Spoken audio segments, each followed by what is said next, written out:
So it's so funny.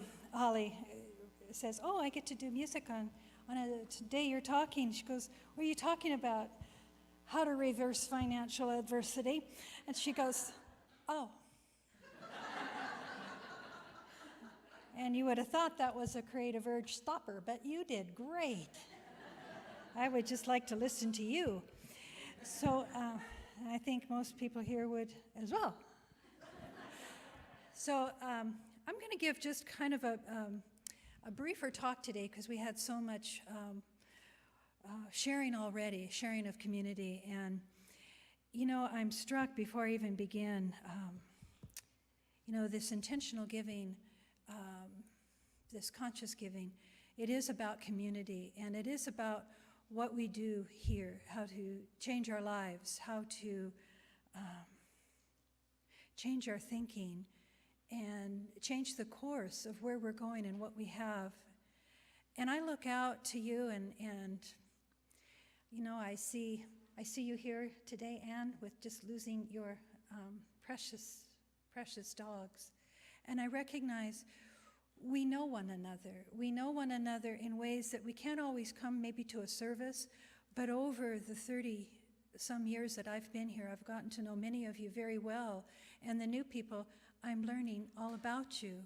And we are open here to listen to one another, to take each other's heart and the tender pains that we go through and hold it for one another. That's what community is. That's what brought a tear to Roy's eyes, because he recognizes how powerful community is.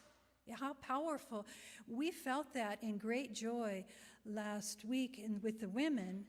We did a baptismal with just shouting out joy and running through buckets of water and just celebrating and rejoicing in the good that we all have, in the power of joy and the power of this teaching.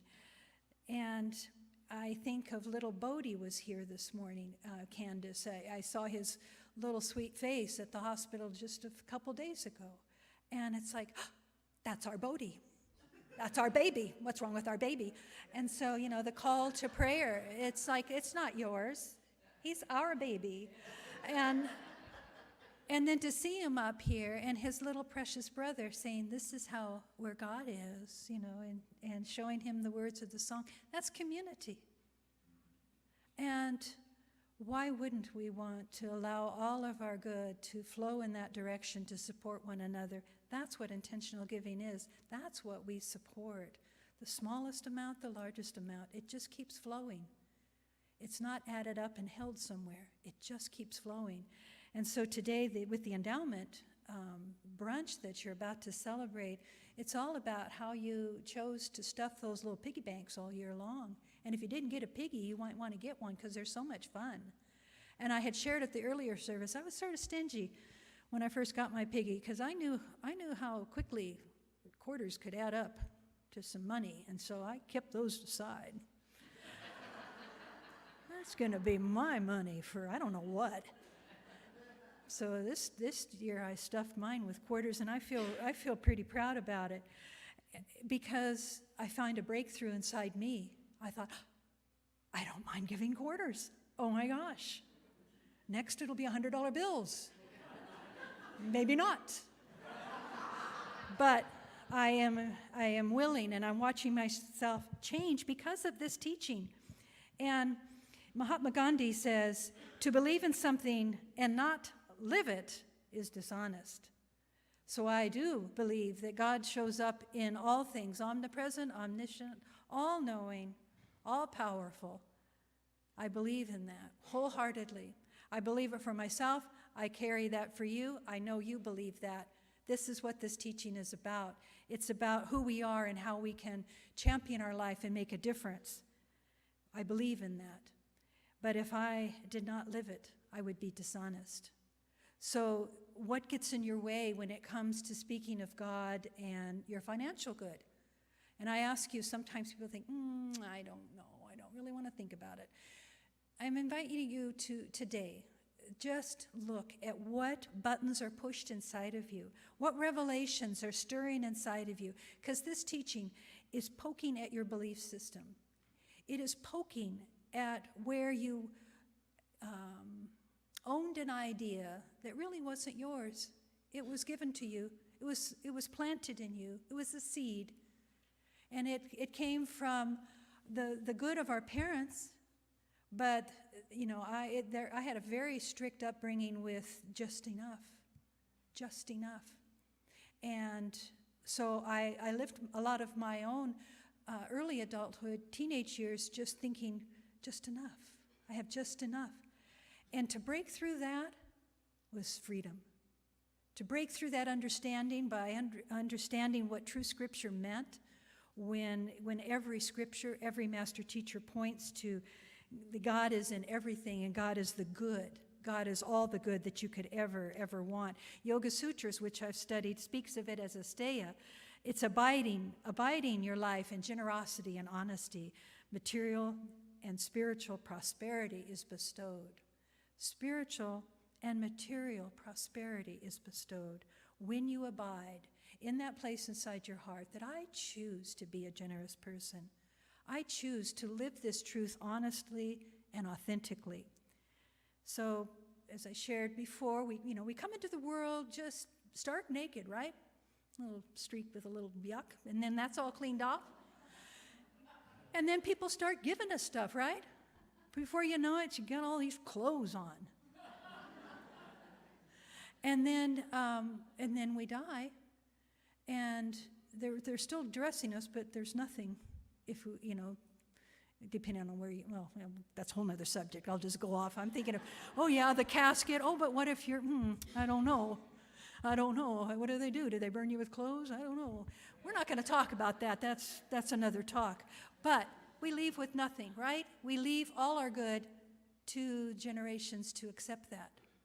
Our children, our community, we offer it up. So we're not continuing to acquire things all our life. We got to recognize that as we live each and every day, it's a continual flow. It's a continual flow. As I breathe, I give. As I earn, I cherish with gratitude what I have been able to receive, and I choose to give it back. I'm not going to hoard. I'm not going to allow all those possessive pronouns to protect all my property. We are just simply the caretakers of all things, and all things come and go. So what is our aversion? What is our aversion to living an abundant life? Abundant life in financial good, health, friendships, love, relationships. It can mean all things in abundance. What is blocking your good from flowing? And the answer dwells deep within you as a belief that you've held, a simple belief, but a deep belief. And as you take the time to do your spiritual practice and to go into that silent center and say to your deep self, I long to be free. I long to be free and to live this abundance that is spoken to in every Scripture. I want to be free so that it can flow through me as me. What is blocking that flow? And Terry Cole Whitaker, a Unity minister, spoke here on a prosperity program several years ago. And she said the list of things that get in your way from building prosperity consciousness and generating a sense of wealth in every area of your life is complaining. Now, I want you to just keep shrinking when I speak one that's yours, okay? Complaining, criticizing others to find fault in them to make you look better. I've seen people go, not mine, not mine. Cruelty to people or animals. Anger and hatred, greed and being a miser. Envy and jealousy, gluttony, laziness and lack of endeavor. Talking bad about others just to feel better about yourself. Am I standing? Wait, I feel like I'm slunching now, and I don't have that one. Waste of money, resources, time, or talent. Arrogance and pride. Self-centeredness, negative attitude, self-pity, lamination, worry, self-aggrandizement, weakness, fear, and doubt. Fear and doubt are some of the ones that like to rest in a dormant state, down deep, and then when the call comes, they rise and they pull on you, right? Fear and doubt. And what is the medicine that you take for that? Faith. Faith and allowing yourself to make sure that in your life you're making the choices to believe in something and live it honestly. So Terry Cole Whitaker had some great wisdom there in knowing what is getting in your way of your good. And so we're watching our words. We're watching the words that we speak to not be words of lack, but speaking from a place that recognizes that we have wisdom to share. This center has wisdom to share. We want this place to thrive because we have truth to share. And we are creating, in 2016, it was all about creating a world that works for all. Our message to ourselves and to our community was we want to understand that lesson. We understand, and the classes that we have here are the tools to polish this. When we are just like an oyster with that irritant of a sand placed into the oyster shell, it polishes it until a pearl is exposed. So what buttons are in you are the pearls of wisdom that are longing to be expressed and be made manifest in your experience. This teaching sets you on a path of action. You cannot be complacent here. We ask of you to treat and move your feet, to pray,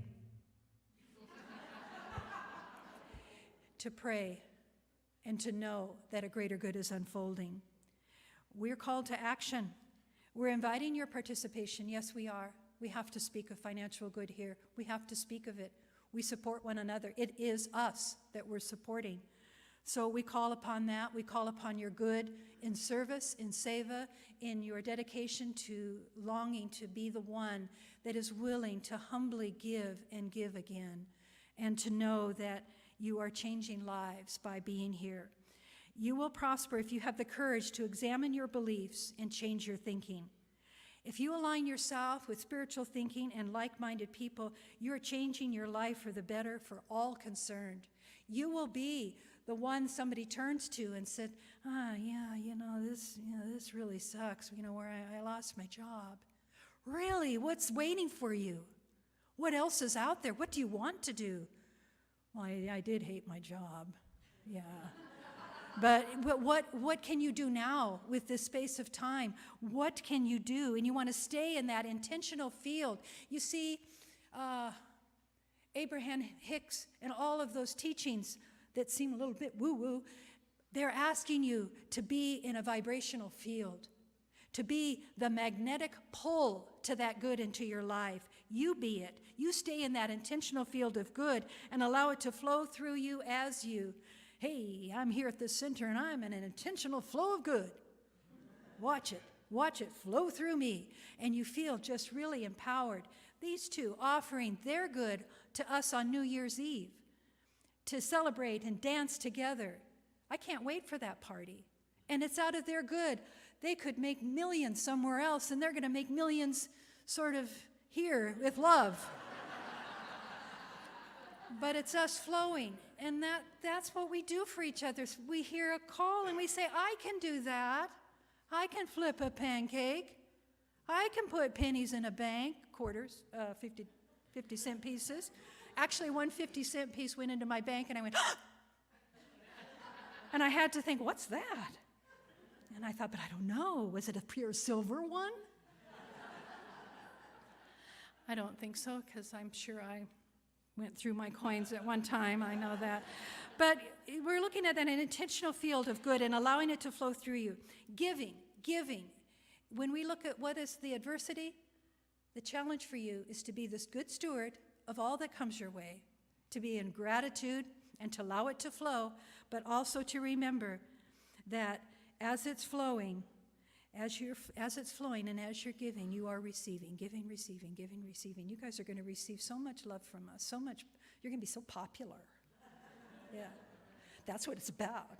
It's about the love and the way we can give back to each other, to get to know each other, to dance and set ourselves free. This is an act of faith.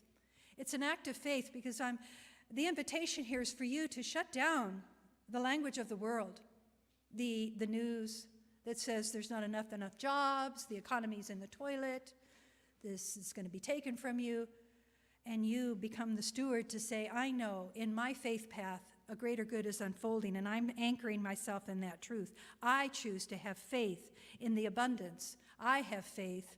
My world is the God's world, and that world is an abundant world. So you see, you accept my abundance, and I expect my prosperity. I have order in my finances, and I joyously give. That was a recommended affirmation for you to really allow itself to imprint down deep. Joey Carroll shared with me in the first service. This is a truth-speaking message in that we're asking you to go deep, deep, deep into your very core to see what beliefs no longer serve me and then thereby are not serving my community, my world, my family. What do you expect from the economy?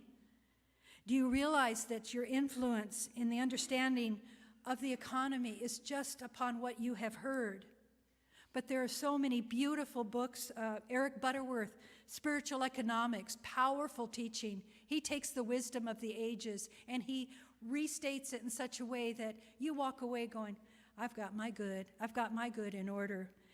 Lynn Twist, The Soul of Money. May McCarthy, The Path to Wealth, based on the 7 spiritual steps for financial abundance. Don't be afraid to explore those avenues if the doubt starts to creep up in you. You want to know where you're feeling the highs and the lows of consciousness thinking, because it's all God. God is consciousness. And so you're looking, okay, I've got my awake consciousness. I'm pretty clear. I'm going to use my affirmation like Terry Cole Whitaker, money magnet. I am the money magnet. Or she can say that over and over again. But deep inside, if she has not done her work and she's pretty stingy, down deep in their core, not going anywhere. You need to go down there deep, pull up that untruth, face it, polish it until it's a pearl of wisdom, and cast it behind you. Amen. Yeah, that's one of those biblical things. Cast it away and then reaffirm the truth. Find what is blocking you. Any of those words that caused you a little bit of a, she knows me. If there is any of that in you, I'm asking you, go in there deep, polish it, find it, and determine to find a way to bring it forth into a greater understanding. There's also a passage where 2 or more are gathered in my name, a shift happens. A shift will happen when 2 or more are gathered. Look at all of us here. A big shift is happening because we're listening to the one truth that God is in the flow of all. The interaction of like minds will influence your understanding of your financial good and abundance. You are the one responsible for this energy force. You are the one that is setting yourself up in this vibratory field. And when you hear anything less than that, walk away. That's not your story. Walk away. Keep walking. Turn off that TV, turn off that computer, walk away. That's not your story unless you choose it to be. Unless you choose it to be. Remember, it's your choice. Let your consciousness be one of the light. It's the key to what is happening to you. Be responsible for your thoughts, for your own life. Change your life by changing your thinking. That's kind of catchy. It's catchy because it's the truth. You change your life by changing your thinking. You alter your thoughts to align with the good of the universe. It's the principle, attracting the good. This pessimism, it will engulf you. You need to really be the gatekeeper of your thinking. Watch these levels of consciousness that we're operating from. Whatever is going on in your condition right now, in your finances, in your good, in your health, in your world around you, in your friendships, whatever's going on, look at the state of your awareness. Look at it deeply. You are not the victim. There is a subconscious influence. The consciousness that we dwell in sets up circumstances so we can be in a position to change it. It's only God's way, asking you to look more deeply, to explore something. What is blocking me from this natural good that they talk about? What's blocking me from this flow? In my experience, It's calling for spiritual poise. Spiritual poise is a word that Butterworth uses. There's always the possibility of success and failure, always. There's always a choice, two sides of a coin. But we deal with it in a place of equanimity. And we know that all things are evolving and all things are subject to change. For us to grow, we must learn that our attitude of all things is where we can allow the shift to happen.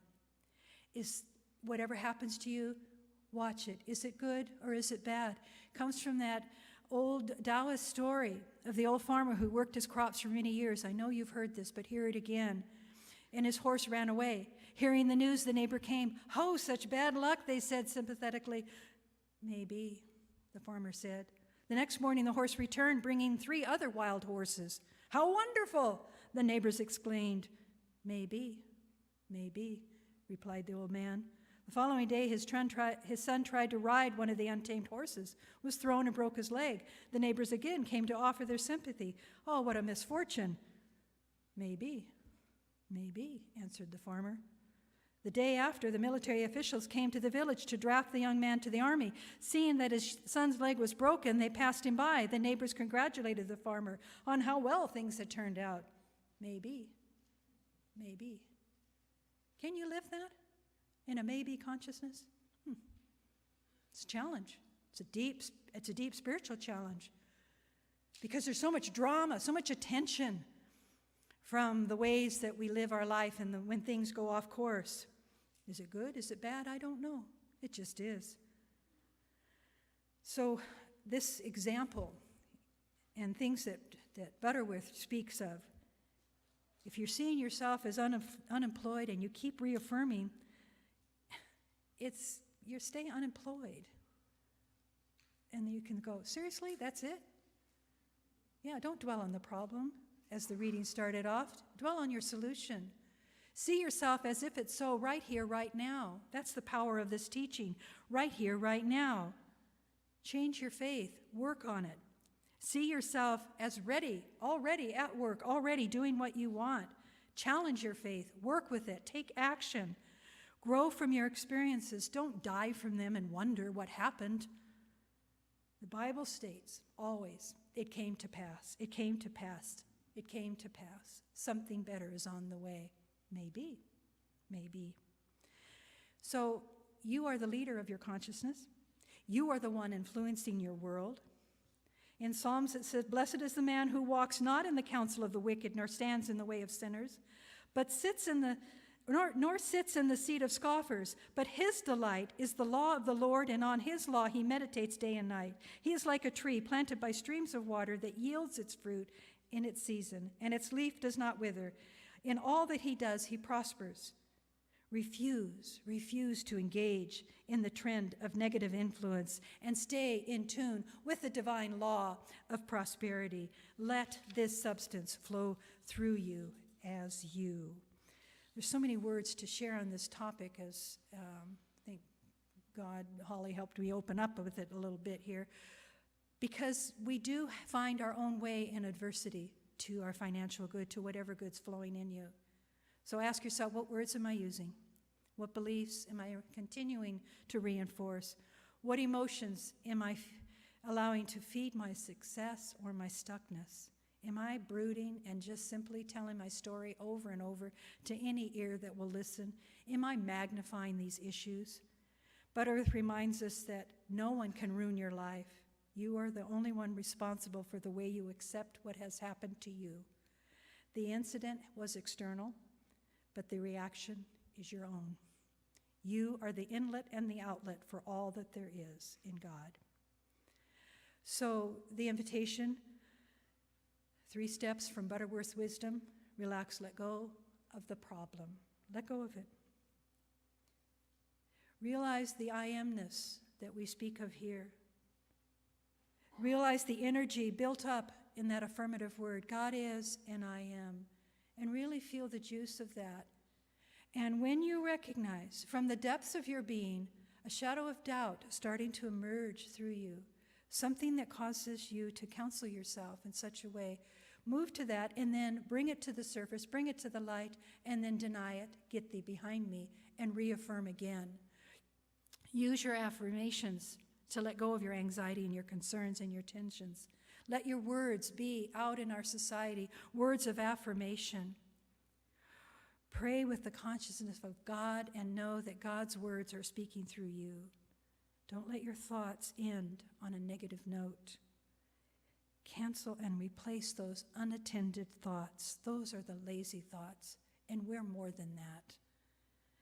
So Ernest Holmes, in closing on affirmation, says to affirm anything is to state that it is so, and to maintain this as being true in the face of all evidence to the contrary. Human thought can only affirm, for even at the moment of denial, it is affirming the presence of that which it denies. Repeating an affirmation is leading the mind to that state of consciousness where it accepts that which it wants to believe. Denial is the act of knowing that any negative condition need not be.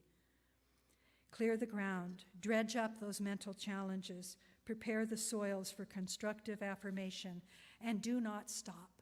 Do not stop with that denial. Reaffirm, reaffirm. So as we go into a space, the gratitude piece of this, forgive yourself for the ways that you have been unskillful. Forgive. Forgive others. Forgive your parents. Because what they taught you was something brilliant, is to find a new way. So change your habit thinking. Don't try to get rid of it. Change it. That habit thinking that the subconscious dwells in. It's always rethinking in those quiet moments. It comes from nowhere. Oh, why am I thinking that? Why are you thinking that? The question is for you to answer. So know that divine love is flowing through you as a blessing and multiplying all that you give and all that you receive. So just relax into the knowing. As I speak these words, they're words, but they're words from a deep place of truth. That God is all that there is. And we have a choice. We have a choice in the spiritual community to lean into one another. If we can't hear the truth, we ask the questions. We seek out the prayer of support, whether it be for our prosperous health, our financial good, our livelihood, our love life, our creative expression. God is, and I am. And we each have the power and the knowing to change our world by shifting our thinking to that higher good, to be in tune with that divine essence of truth and good, ever flowing, giving and receiving, moving through us as us. It is who we are. It is what we do. As we allow ourselves to meet any difficulty, any uncertainty, any doubt, see them as a barrier to this passage of divinity through us as us. We are never discouraged when we are confronted by our own being. We climb over the rocks of unbelief, pass around the barriers of doubt, and plunge into the stream with faith. Ernest Holmes says, the stream will ever widen, the barriers will gradually disappear. Though we walk through the plains and valleys of indecision and doubt, the stream will always carry us back to the ocean of our being. It is the truth of this teaching. We are in the stream of consciousness that is guiding us, leading us, restoring us to a higher knowing. Thank God for this teaching. Thank God for the fellowship that I feel in this room. Thank God for all that I have received over the years to polish this pearl of knowing within me as me, that I may stand here and share my truth and act on my truth. As I align my vibrational field with that good, I take each one of us there with me. And we walk in the light, and we walk in that good, and we make a difference in our world. So I leave this talk knowing it's for each one of you. It's for each one of you to go into your own heart space and find your truth and find your way. In gratitude for all that comes from this moment, I give thanks. I give thanks for the many teachers that guide us into the light. And so it is.